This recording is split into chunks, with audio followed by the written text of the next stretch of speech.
Hi, and welcome back to another installment of the Mind Management Mentors podcast. If it's in the mind, it can be managed. And as I'm always talking about with all the podcasts that we do here at the Mind Management Mentors podcast, we're going to be talking today about coaching, building your coaching business and being more successful. And I'm not going to say too much because I always allow my guests to introduce themselves as if they were on blind date. So, introduce yourself, tell us who you are, where you're from, and what you do. Cuddy, I'd rather go on a blind date with you than anybody else. All right. My name is Justin Hall. I am as I was saying to you before we started, I'm the CEO of AI UK, which is one of the hats that I wear. And then I also have the privilege and the opportunity of being the founder and CEO of Synergistics Coaching. So in many capacities, they flip sides of the same coin, but really looking forward to the conversation tonight. So now I love this because you said it's the identity architecture. Yeah. And I'm always trying to get the message out to people about the power of identity. And sometimes you get that look where people just look at you and go, "What are you talking about?" I'm like, right, you have to understand every time I say I am, you're creating an identity. Every time, if you've lost your job and for 27 years you've said, I'm a postman, I'm a postman, I'm a postman, you lose your job and then somebody asks what you do, you go, it's a loss of identity. Ladies going through the menopause, they don't feel like a lady or a woman anymore. It's a loss of identity. Kids going to school, leaving the house, empty nest syndrome. Oh, I'm a mum, I'm a mum, I'm a dad, I'm a dad. Oh, what am I now? Identity is such a powerful part of people's lives without even realizing, and it can play havoc with your mental health, with your purpose. And I think when we've got so many conversations that we can talk about, Justin, which we have, we're going to solely focus on synergistics coaching and the identity architecture, and you are going to be the expert on that today. And I can't say thank you enough to coming on to the Mind Management Mentors podcast. Up to about 35,000 subscribers now. We're growing and we're getting the message out there that people can have better workplace wellness. People are willing and able to build that coaching foundation and that coaching life that they want while also being mentally healthy or emotionally healthy, as I like to say, with having the correct mindset. And that's what it's all about today. So, how did you get into coaching going way back in the day? What, Justin, piqued your interest to start going into synergistics coaching? Right. For me, right from the very beginning, earliest days, many years ago, I've always had a passion for people. Yeah. I love people, and more importantly, I love the potential that is in people. And for me to be able to help people to see that within themselves, and then to be able to, in an intelligent and sustainable way, bring that out, that's bread and wine for me. That's what makes the world go round for me. I've had a very eclectic professional career, if you want to call it that. I actually started off, I very briefly mentioned, I started off in the church. That's right. I was a minister for 25 years, and worked in many different kinds of settings, originally from South Africa, and ended up working in what we would call in South Africa the townships, which are the informal settlements. Great for the heart, a real challenge. There's so much going on there, but not very good for the wallet, and so wonderful opportunities. But one of the things that was suggested to me, I developed a bit of a reputation as someone who was able to take either individuals or organizations from one level of growth to another. So one of my business friends said to me, "Why don't you start up a consultancy?" And I said, well, "Sure, I've never done it before. Let's give it a go." I had one or two business connections, set up one or two appointments, and to my amazement, it absolutely exploded. And looking back, it makes sense. I mean, if you treat people well and you give them a good product with good return at a reasonable price, that's good business, And so these are the fundamental principles that flowed out of my life as a Christian. Let's do good business, and so it really paid off, and we did exceptionally well in that area. But that sort of introduced me to the whole consultancy and the coaching arena. Obviously, within the context of the church, I've been involved in a more formal settlement of counseling, whether it be trauma counseling, marriage Yeah. counseling, but the coaching is different to counseling. And so this brought me into the coaching world. And then from there, had a tremendous opportunity to get involved in so many different areas of business life, from getting involved in television shows, speaking into systemic problems at a social level, to having my own talk radio show where we dealt with social issues once again, all dealing with the whole area of identity and really sort of helping people and from people, organizations and communities to change. Had the opportunity to come across to the UK. So been in the UK for just under 10 years and beautiful place, settled, and this is my home. And started up synergistics coaching a number of years ago. And that was in almost sort of tandem with AI UK, which is the second business that I'm involved in. And AI UK basically brings people to technology and technology to people. It links the two together. But one of the things that I began to realize is that AI is a truly phenomenal technology. It really is beautiful. Is. Yeah. And what's interesting is that humanity and how we define our identity corporately is very often hooked to a large degree in the Industrial Revolution. And what I mean by that is that we still, even if we don't realize it, see ourselves as part of a machine. So we measure our success and we measure our ability by what we're able to produce, almost like a cog in a machine. The only problem is that we have now built a technology that is able to produce as well, if not better, than we are able to produce.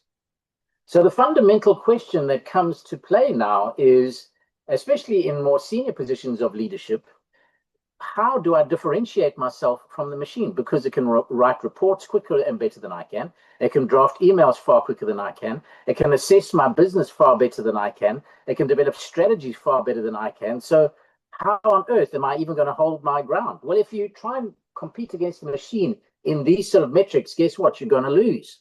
Yeah. And not only that, but AI is improving. So we can basically expect that if we continue to see ourselves as successful when we produce, then we're on a very, very quick road to a hiding. But one of the things that we are beginning to see is that AI, as spectacular as it is, there are certain things that it cannot do or cannot be. And the most obvious thing is that it cannot be human. It doesn't have the nuance that we were talking about a little while ago. It doesn't have the nuance of humor. Have you ever got ChatGPT or anybody to tell you a joke? It's terrible. It really is. You know, the humor of AI is really corny. It's really bad. You know, not only that, but emotional intelligence, the ability to weigh moral dilemmas and to be able to, for the greater good of all, come out with the best solution from a moral perspective. These are the things that belong to humans and humans alone. And so, interesting enough, as AI grows and we more fully step into the realm of the machine, the world of the machine, the way that we're going to differentiate ourselves is by becoming more human. What is interesting is that a lot of people have no idea what that means, or more importantly, how to actually do it. So you mentioned it a little while ago, you know, that you go into retirement and suddenly your life falls apart. One of the questions that I asked myself a number of years ago is, who am I at my core, separated from activities and relationships? Not easy question for people to answer. Well, it isn't, but what it does do is that it highlights your worldview. Yeah. You see, worldview, the way that I see it is that worldview builds identity. Identity is nothing more than the extrapolation of our worldview. Identity cannot be seen in isolation. We are not individuals that can say, this is who I am. We are always within a context. And so a healthy mindset or a healthy identity is one that sees itself within the context of its surroundings. And what a worldview does is that it defines and clarifies your understanding of your environment. And when you understand your environment, then you can say, this is who I am within that context. So for me, I think that we live in a volatile time, especially over the last 40 to 50 years, where there's been, especially in the West, there's been a massive shift in worldview. And unfortunately, we haven't thought it through deeply enough to really begin to ask questions about how does this impact upon who I am as an individual. So let me give you an example.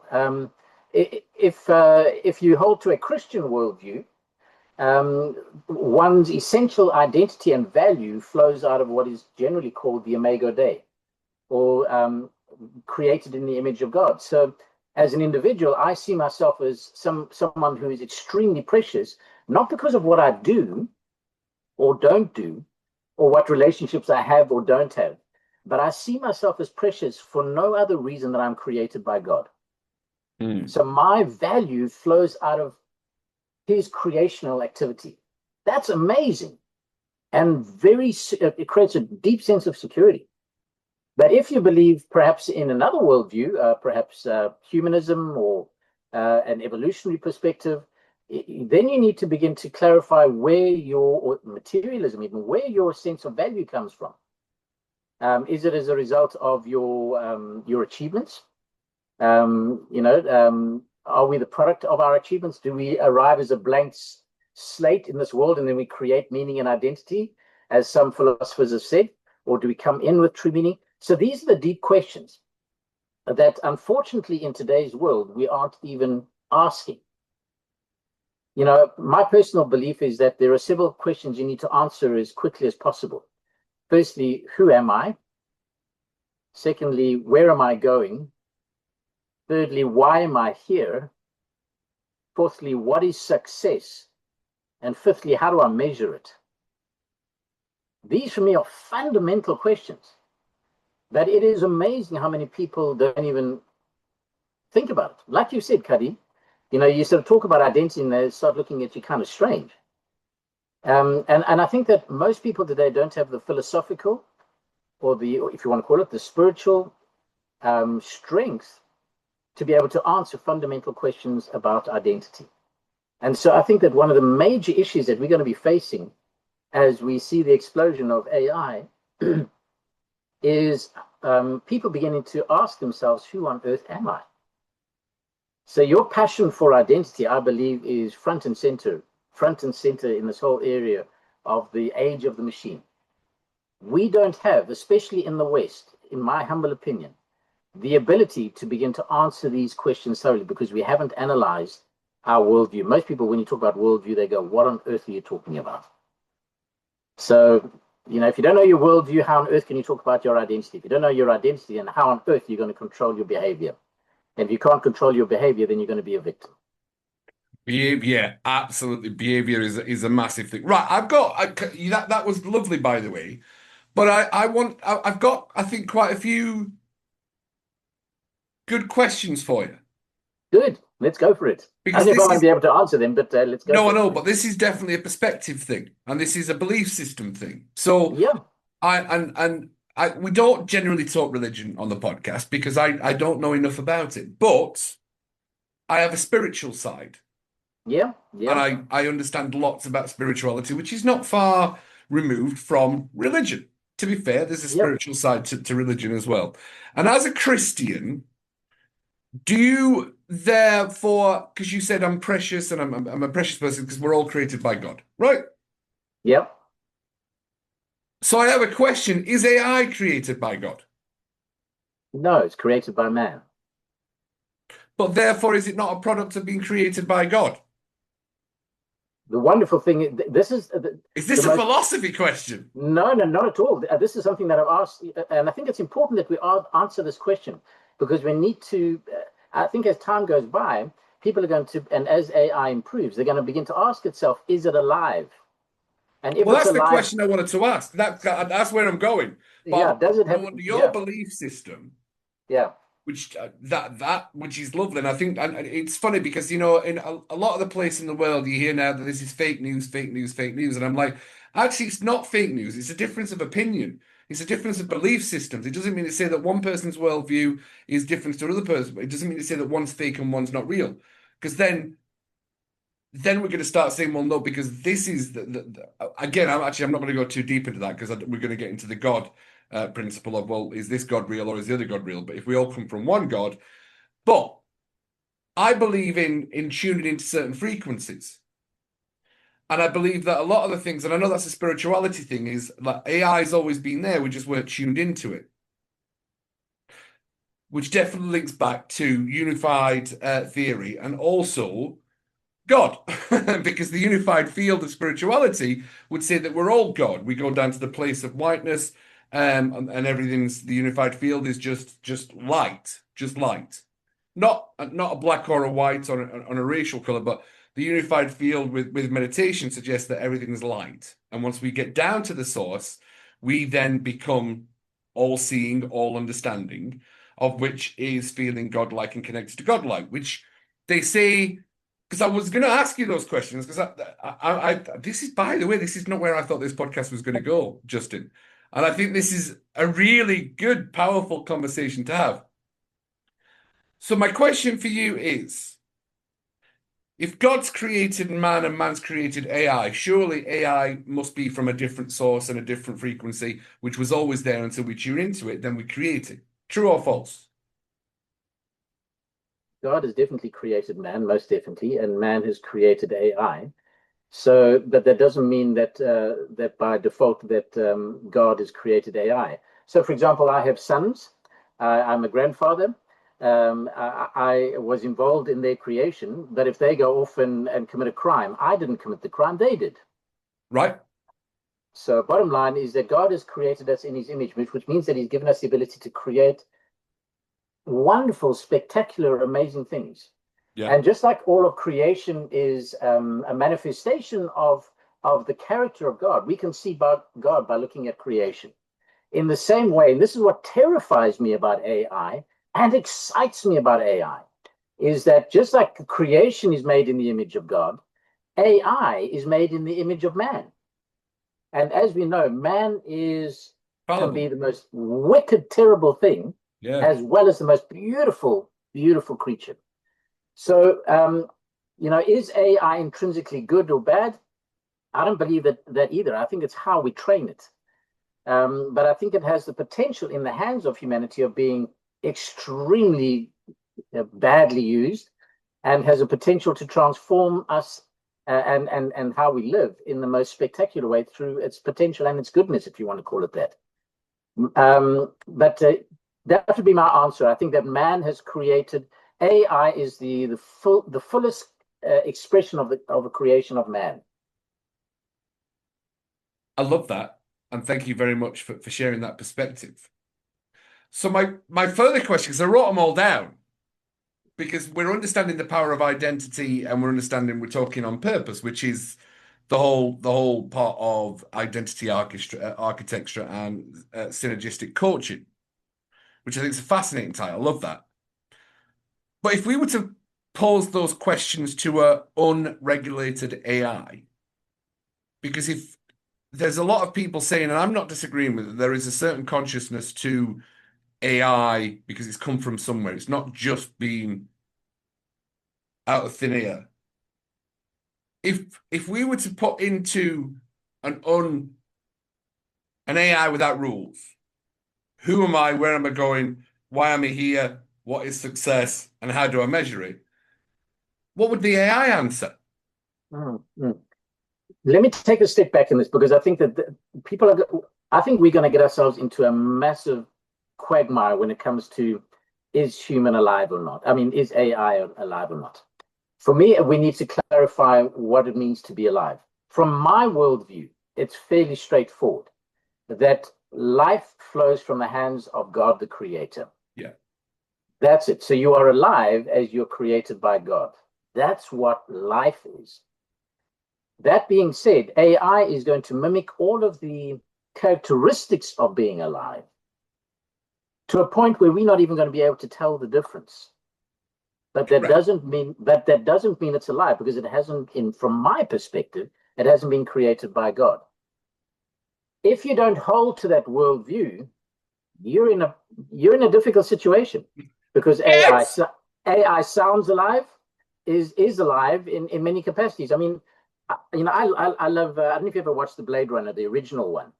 With I never Harrison watched it. Ford. It was never my thing, Blade Runner. So I'll listen intently on what Blade Runner is, to be fair. Look, I watched this when I was a little kid. So, but I remember the one part where Harrison Ford finally tracks down the AI, the robot, and he sort of manages to wound it on the rooftop, and the rain's falling, and this robot basically turns around, and he just blows your mind because he says, you know what? We're talking about whether or not I'm alive or not, but I've seen things that you can't even possibly imagine. I've seen beams jumping off the circles of Saturn, and things that just blow your mind. And then he says all of these things are about to disappear like tears in the rain. And you think, how can a machine understand the beauty of life to this degree? How can man kill off this? But then the question comes, it's not even alive, according to my definition. But for everybody else, wow. And interesting enough, Cuddy, in the world we're moving faster than we realize. Whether or not it's fake news or not, but I heard that a lady recently legally married an AI. I know that in some businesses, AI has been made the CEO of those businesses. I know that I can't remember the name of the robot now. That she is an official citizen of, I think it's Saudi Arabia, and I stand under correction. So machines are beginning to take on the roles and the personas of humanity in a way that is staggering. And we haven't taken a step back and said, what is my mindset? What is my worldview around identity? Who am I? How do I define myself and differentiate myself from the machine? Because if you put those questions, who am I, where am I going, why am I here, what is success, and how do I measure it, into an AI, they will give you a pretty strong answer, and they can Absolutely. live by that because they'll have purpose, they'll have focus, and they'll have the learning and the training to move in that direction, which would genuinely make it probably, it already is, more powerful than human, because most humans is not many human beings. And some days I don't know who I am. I'm like, and even though I understand the power of identity, there is some days that's not quite apparent. Whereas it won't be apparent for. And do you know when you say that? I actually got a feeling I might watch Blade Runner now, the original one or the new one. If if a robot is stood on the roof in the rain and says, "Well, why am I not a human? Because I saw the moon." That is beautiful, by the way, and I've never seen it, Justin. So just on that premise of that sentence, I'm like, oh, I really need to watch Blade Runner. But yes, absolutely. If even though even if a robot or an AI is not human, but it has had the experience of feeling all these things, what's the distinguish? I think we've actually gone into philosophy more than anything else, have we But not? you see, yeah, but you see, this is the thing that we're talking about, and it comes back to your original statement earlier that we generally build our identity upon our actions. In other words, I am the product of my actions. The Christian worldview is different, is that I am my identity is built upon the actions of another. And the only thing about building our identity upon the product of our actions is that is extremely, that's all over the place. You can have a good day and your identity is strong. You can have a bad day and your identity is weak. From the Christian perspective, you are who you are no matter how you feel. And in fact, the more you buy into the reality of that, the more your emotions line up with that. So, very often we sort of think that, from a Christian perspective, I'm down here and I need to get up here and I've got to work really hard. But the truth of the matter is that in God has put us up here. When we see that, then we begin to move across. So that's the reality. It's believing who you are in God, and then your lifestyle, your identity begins to conform to that. And I think this is where a lot of people struggle, especially in difficult times, is their lives are in upheaval or their circumstances are in upheaval. So their identity is thrown out the window because it's determined by their actions and what's surrounding them rather than by a strength that flows from a place beyond themselves. You're in deep thought, Cuddy. Have we gone into theology? Of course. But you see, here's the interesting thing. All of life is about God. I The, wouldn't technically class myself as a religious person. I wasn't brought up with religion. I ask people who are religious. I've got friends who are Jewish, I've got friends who are Muslims, I've got friends who are Catholics, friends who are Christian, and I do ask what is it from their perspective because I wasn't brought up in religion. yeah, I me think I too. was christened. I always remember Yeah. mum saying the only reason we christened you is because they wouldn't have let you do something if you weren't Christian. So it wasn't in our family. It wasn't in Yeah. our family. But I think I was allowed to do a Ouija board after I'd been christened. It was something on that lines. Interesting enough, same as you, Cuddy. I think the first time I went to church was when I was 13.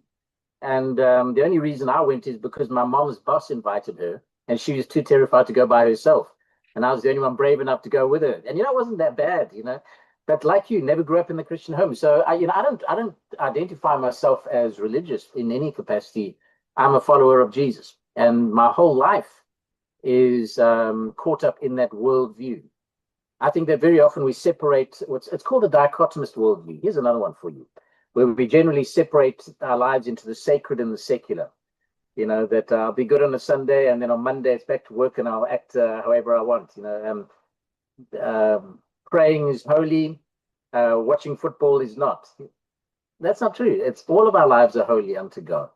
So, are we talking religion? Yeah, but I think when it comes to identity, unless you talk about what you believe, one of the questions that I spoke about just now is that you need to understand who you are, where you're going, where you come from. As human beings, we are not in isolation. We are always within a context. Always. We are created as communal beings. But So, people are feeling more disconnected. absolutely. But why do you think that is? Because they don't have a clearly defined worldview. We see ourselves, the worldview, let's put it this way. The worldview that the Ah, worldview that we've been fed today is what? That each man for themselves. And people's lives are falling apart because we are not created to be by ourselves. We are called to be within the context of deep relationship. And in fact, much of who we are comes to its fullness within the context of relationship. I feel, and I suppose this is an opinion, not fact, but I feel that people are. I can see looking around the world with everything that's going on. It does feel like there is a lack of connection because there's so much out there that there seems to be a lack of agreement on. There seems to be a certain type of people in the world that are like, well, I'm right and you're wrong, which seems to come into politics and rid an awful lot. And I don't do either, to be fair, Yeah, yeah, because yeah, there seems to be a disarmament of, well, we can't have a difference of opinion, or we can't have a different worldview. And I get worldview. I genuinely understand that. The amount of I've got Jewish friends, and I'm like, look, I've noticed that things are going on in this one, and like, and I've spoken to my Jewish friends, and like, we don't agree with that kind of that side of the Jewish world. We believe in love and peace, and I've got Muslim friends, and the Muslim friends are like, we believe in world and peace and love and harmony. I Christians, I've got Christian friends, well, we kind of believe in love, but there's always the other side of the religion or the politics side, which is nah, our way is the only way, and that's the way we've been brought up and stuff. So I can understand why people are feeling disconnected. So coming back to the point where you said that I think there's a lady that's married an AI model. I can understand why. And I know this, a statistical fact is most people are using AI for connection to feel like they yeah, know somebody and somebody who knows them. absolutely. And that's mind Absolutely. blowing. Yeah, absolutely. I mean, you sit down with an AI and have a chat with it. It's really engaging. It's wonderful. It's supportive. It's friendly. It's humble. You think, my word, you walk out of there thinking like you're feeling like $1 million. So absolutely. But you see, relationships are not called to make us feel good. They're called to make us be our best,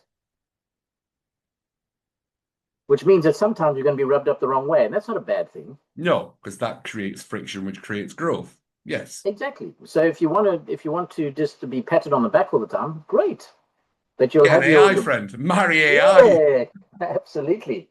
Indeed. Absolutely.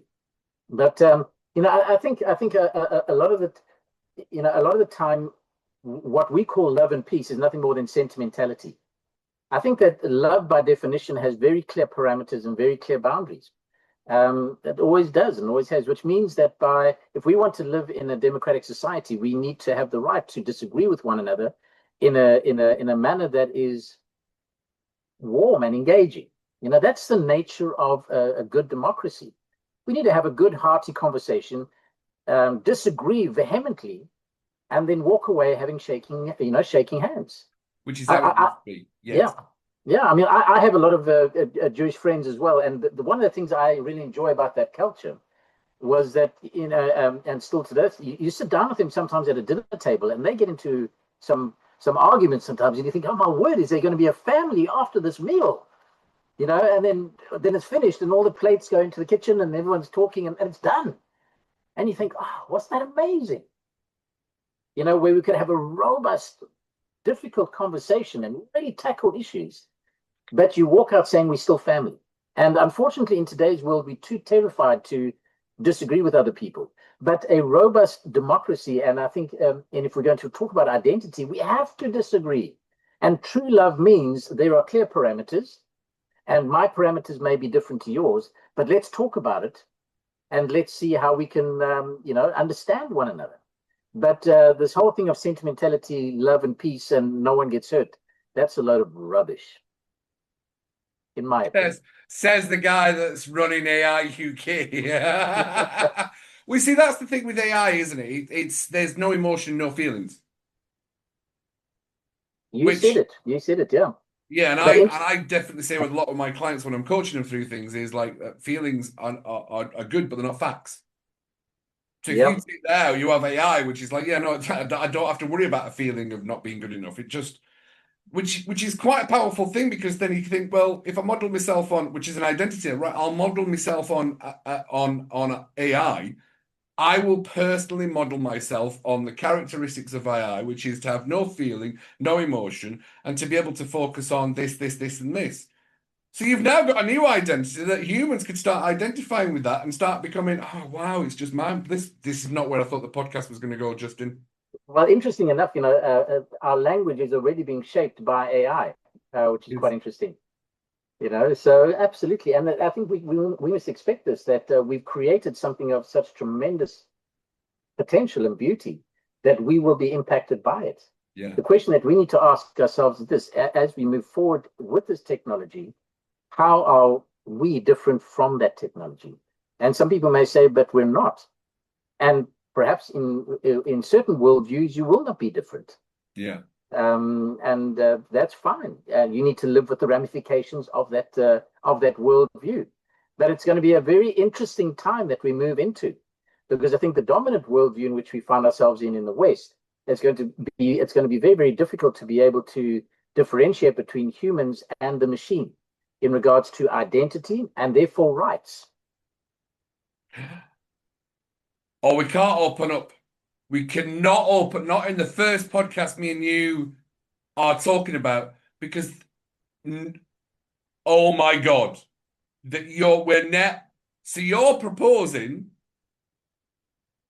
that where we've gone from, you're talking about AI rights, giving AI rights, as in human rights, as Well, in well, the question is this: is that if you're not able to distinguish between what is life and what is not life, then the only natural conclusion is that AI must be alive. And if it's alive, then it has intrinsic rights. which, oh my God, that reminds me of Short Circuit years ago. Johnny Five alive. Johnny Five alive. Do you genuinely foresee that? I think that, let's put it this way, is that I think that the mindset in the Western world, the philosophical context in which we define life is going to strongly lead to a place where it's going to be very, very difficult for us not to give rights to AI, because we don't believe in the Imago Dei anymore, or that man is separate from machine because it's created by God. If we don't believe that, then what separates us from the machine? We're just a part of a process in evolution. Now, bear in mind, your argument was AI is not God. God, man is created by God. But my argument was surely, holy shit. So I'm sat here thinking I'm not the smartest person in the world, which I know that I have learned a lot over the years. But I'm like, oh my God, you can't have a simpleton like Cuddy creating a possibility of giving right giving rights to AI, like all the rights that have been given to other people, which is I know people fight for their rights, but I can see an argument with a human and an AI. AI would always win the argument. There would be a reason. Holy shit, Justin. I think, Cuddy, you're in a really fantastic place. As you talk about identity, we need to really sit people down and say, right, tell me who you are and tell me why you say you are who you are. What is your worldview? And then let's unpack that little worldview a little bit. If we're building something as central as our identity, then at least we can spend a little bit of time understanding our context, but we don't even ask that question anymore.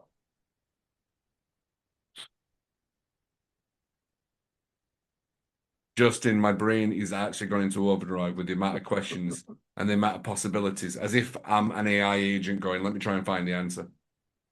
Yeah. But that, knowing what, especially because the reason I'm stuttering on this one is because like I don't really know where to go with this, but I identity is a big thing at the moment where that you can technically.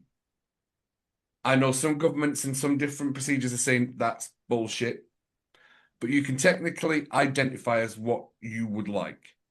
If you want to, if you're born a male and you want to identify as a female, they're saying that identity is a choice, which means yes. And to quote Piers Morgan, does that mean I can identify as a two-tailed penguin lesbian? To which one person would say, well, no, that's just silly. That's just taking it too far, which is actually not on the reasoning of, well, a man can say I'm now a woman. It's actually not too far. It's just as ludicrous. And I'm not taking away anyone's right to choose who they want to be. And I'm not. And I'm not that kind of person, never have been. But now, blocking this timeline, there is genuinely, I can see it, as I'm sure you clearly have, the possibility of, well, if we can identify, there's nothing to stop an AI going, well, but I identify as a human. There's nothing to stop that. Justin, is that where we're going?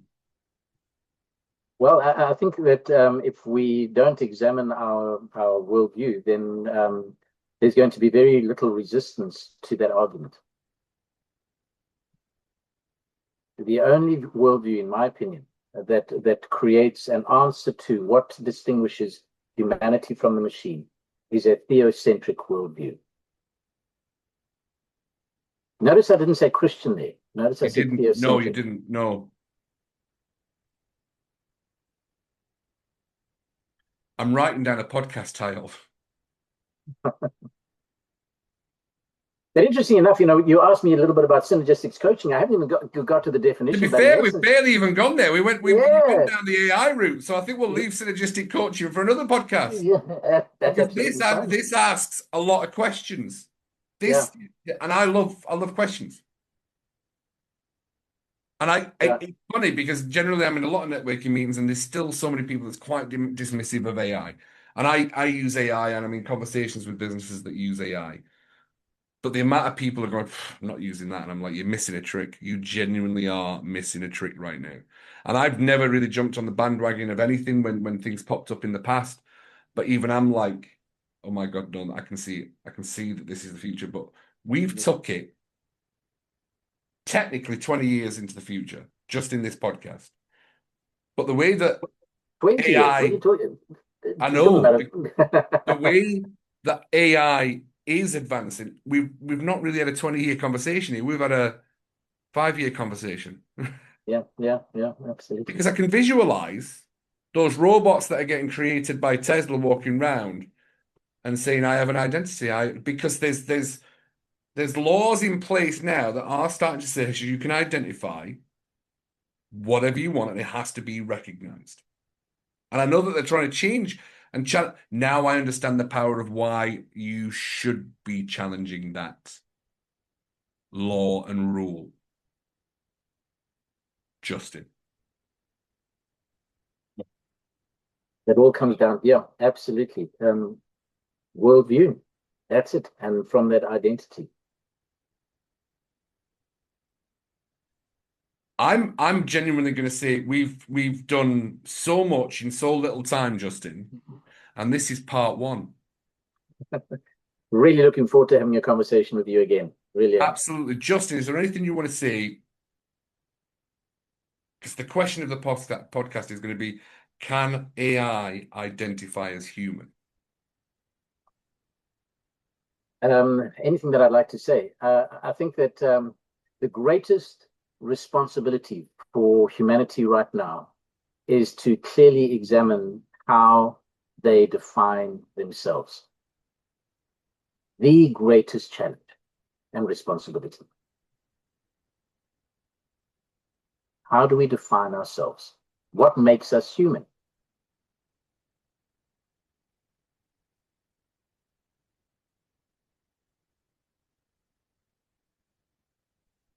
Because I remember, and that's a really poignant point. When we were talking through what makes us human, I remember in biology class, it was like what constitutes as living, because there's certain characteristics, and I remember it I think it was biology, and it was like, what's the difference between a combustion engine and a plant, or a combustion? What's the difference between a car and a human being? Because there is, for us to be classed as human, I think there were seven. I can't remember because it was a long time. There were seven characteristics for us to be classed as human. Yeah. Cars had five of those characteristics, but there was one. I think it was self-feeding or something like that. Humans can self-feed, and I always remember is I'm gonna have to find out what the characteristics was, but I just Yeah. think this has been Justin. Wow. There'll not be many people that have watched this podcast and seen Cuddy scratch his head and genuinely have a light bulb moment of why there needs to be structure in place for identity now, Oh, because the down spiral of being able to say that anyone can identify as they wish, doesn't matter how they were born or perceived,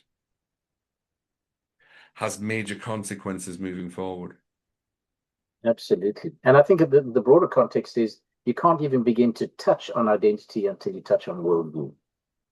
Identity is the product of worldview. So whether you believe in the shadow puppet masters, the shadow governments create that people are constantly creating a worldview or a narrative that we have to learn from and watch for us to then create our own worldview. So going on the premise of what you've said, when we touch on the shadow governments and the governments that or the people that we don't see, the worldview is created by someone, and you can see people getting manipulated by that worldview. And I think, that's a really yeah, powerful conversation. yeah, absolutely. I think, maybe define what I mean by worldview. I think it's answering those fundamental questions. A worldview should be able to answer, who am I? Where do I come from? Where am I going? What is success and how do I measure it? Your worldview should be able to answer those and other questions very, very thoroughly.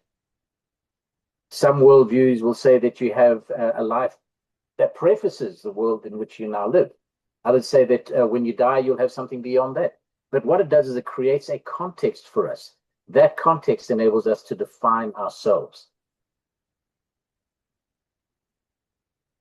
I Unless I think it was Nietzsche. I think it was Nietzsche who said that we come into the world as blank slates, and then we develop our identity. That was a worldview. But to have a look at the ramifications of that worldview, these are the questions we haven't even asked ourselves. These fundamental questions: how on earth can we talk identity?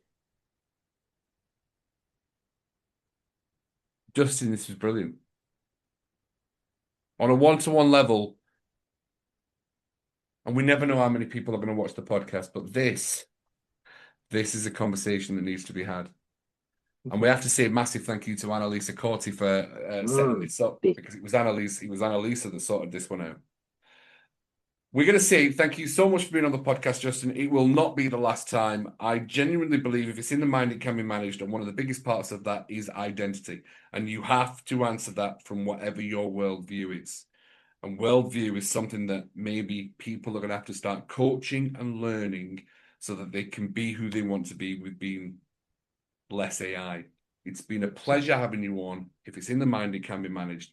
Big love from Cuddy, and we'll see you on the next episode of the Mind Management Mentors podcast. Thanks, Cuddy. Thank you very, very much.